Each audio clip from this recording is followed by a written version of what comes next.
प्रभु जब अपनी शक्तियों का प्रकाश करते तो लगता है कोई त्रिभुवन में जिसकी रक्षा नहीं कर सकता, उसकी रक्षा के लिए मां भवानी दुर्गा अपना भयानक रूप धारण करके महिषासुर आदि दैत्यों का मर्दन करती है। प्रभु है उस रूप में, दूसरा नहीं है। उनकी सामर्थ्य कितनी है? दुर्गा कोटि अमित अरिमर्दन। हरि की सामर्थ्य कैसी? अमित दुर्गाओं जैसी। 1 करोड़ अरब नहीं, अमित दुर्गाओं जैसी दुष्टों का मर्दन करने की सामर्थ्य। अमित था नहीं कि कितनी सामर्थ्य है। एक दुर्गा रूप में जब हरि प्रकाशित होते हैं तो त्रिभुवन में कोई सामने खड़ा होने वाला नहीं होता। मां भवानी जिस समय अपने स्वरूप में आती, किसी की ताकत नहीं है। ये शुंभ निशुंभ इतने बलवान दैत्य थे, त्रिभुवन में कोई इनका बाल बांका भी नहीं कर सकता। स्मरण किया समस्त देवताओं ने तो भगवान से ही शक्ति का प्रादुर्भाव हुआ। इतना सुंदर रूप मां भगवती का। शुंभ निशुंभ के पार्षद घूमते रहते थे, उन्होंने देखा, जाके बताया कि आपके महल में जितनी सुंदरियां उसकी दासी बनने योग्य भी नहीं, ऐसी सुंदरी का हमने दर्शन किया। बोले मेरा जाके परिचय बताओ। बोले ऐसा नहीं लगता कि आपके परिचय बताने से केवल आ जाएंगे। तो उनका अगर ऐसा नहीं तो केश कर्षण निर्धूता गौरवा मां गरिष्यति, उसके गौरव को धूल में मिलाते हुए बाल पकड़कर घसीट कर हमारे पास लाओ। मार्कंडेय उनके पार्षद गए और बताया हमारे मालिक शुंभ निशुंभ है, उनका आदेश है कि आप महल में चलो और आदर सहित, अगर आप ऐसा ना करते हैं तो मैं आपका निरादर करते हुए बाल पकड़कर घसीटते हुए ले जाऊंगा। देवी जी ने मुस्कुरा दिया और कहा अपने मालिक से कह दो जाकर के कि हम उसी की आज्ञा पालन करती है जो हम पर युद्ध में विजय प्राप्त कर ले। वो जाके बोले हाँ वो तो मतवाले, त्रिभुवन में कोई जोड़ ही नहीं था।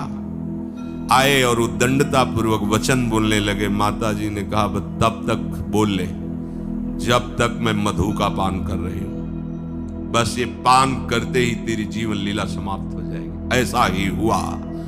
जो ही पान करके सिंह पर सवार होकर गर्जना की, सारा का सारा अहंकार धूल दूषित हो गया, काट के फेंक दिया। ऐसी अनंत अमित दुर्गाओं जैसी सामर्थ्य हमारे प्रभु श्री हरि में, अमित दुर्गाओं जैसी, क्योंकि अनंत शक्तियों के स्वामी हैं। उनकी लीला में क्यों में हो? अरे वो जब करुणा करते हैं, अपनी महिमा से उतरते हैं, तो भक्त जब ऐसे कर देता है तो डरप जाते हैं। माधवदास बाबा ने कहा नहीं चलना तुम्हें ब्रज में, हम तुम्हारी कहां तक सेवा देखेंगे, तुम्हें बाल भोग राजभोग। बाबा जी हैं, कभी मिला कभी यहीं रहो।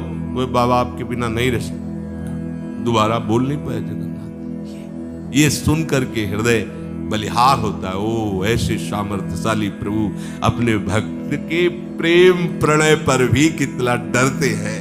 ये भक्त नाच पड़ता है। ये कुतर्क की, संशय की वृत्ति यहां प्रवेश नहीं करती। दुर्गा कोटि अमित अरिमर्दन, अमित गिनती नहीं, ऐसी अनंत दुर्गाओं जैसी शक्ति हमारे प्रभु में विराजमान है। शक्र कोटि सत सरिष विलासा, आहा अरबों इंद्र जैसा विलास प्रभु में। अरबों, एक इंद्र त्रिभुवनपति है, अरबों इंद्र के समान प्रभु का ऐश्वर्य है। और नवशत कोटि अमित अवकाशा, जिस एक आकाश के लिए गरुण जी से कह रहे हैं कि मच्छर से लेकर आप तक उड़ते हो पार पाए, बोले ऐसे अरबों आकाश के समान अवकाश है प्रभु में। मरुत कोटि सत विपुल बल, रवि सत कोटि प्रकाश, शशि सत कोटि सुशीतल, समन सकल भव त्रास। अरबों पवन के समान महान बल है। अगर त्रिभुवन में कोई बल है तो पवन में बल है, वायु बल। बड़े बलवान देव, बल में इनके समान कोई नहीं। इन्हीं के अंश से प्रकट होते पवन पुत्र हनुमान। और इन्हीं के अंश से प्रकट होते पवन पुत्र भीम, बेजोड़ बलशाली महात्मा। दोनों महात्मा बेजोड़ बलशाली। जेगिर चरण दे हनुमंता, चले उसोगा पाताल तुरंता। जिमि अमोघ रघुपति कर बाना, ये ही भांति चले हनु। किलकार दे तो राक्षसियों के गर्भ गिर जाते थे, ऐसे महान बली हनुमान जी। और भीम का क्या कहना, जब ये देव पुष्प उड़ करके आया और द्रौपदी जी को दिया गया, तो द्रौपदी जी ने कहा इसका जोड़ होना चाहिए इस पुष्प का। सबसे कहा पर किसी ने नहीं सुना। भीम ने कहा कहीं भी मिलेगा मैं इससे लाएंगे। ऋषियों ने समझाया कि आगे मत बढ़ो, ये यक्षों की भूमि है, युद्ध हो जाएगा और तुम्हें तैयारी करनी है हस्तिनापुर के लिए, और तुम इधर, वो सब दिव्य हैं, पवन पुत्र हैं। किसकी मां ने अपने वेग को बढ़ाया तो महाभारत में पढ़ के देख लो, इनके चलने के वेग से वृक्ष उखड़ उखड़ कर गिर रहे थे। ऐसे जब चल रहे थे तो चलने के वेग से वृक्ष उखड़ जाते थे भीम के। तो हनुमान जी ने सोचा किसी के समझाए तो समझेंगे नहीं, तो आगे पवन पुत्र ही बैठ गए, बूढ़े बानर का भेष लेकर, लंबी पूंछे से। मार्ग में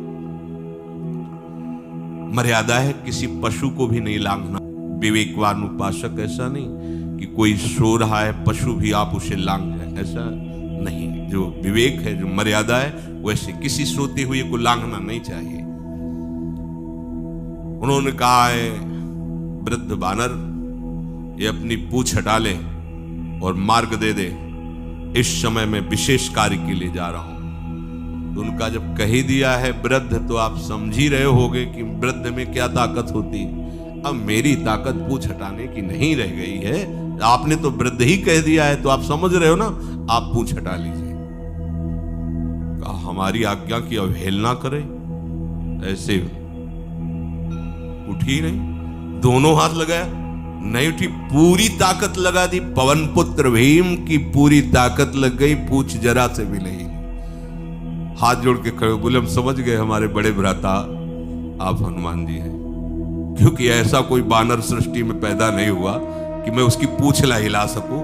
मैं समझ गया। तो मुस्कुराए और बैठ के बोले हमारी आज्ञा मानो, इस मार्ग में मत जाओ, ये देव मार्ग है। ऐसे ऐसे सिद्ध है कि आपका अपराध बन जाएगा, आप शाप से युक्त हो जाएंगे, इसलिए मैं आपको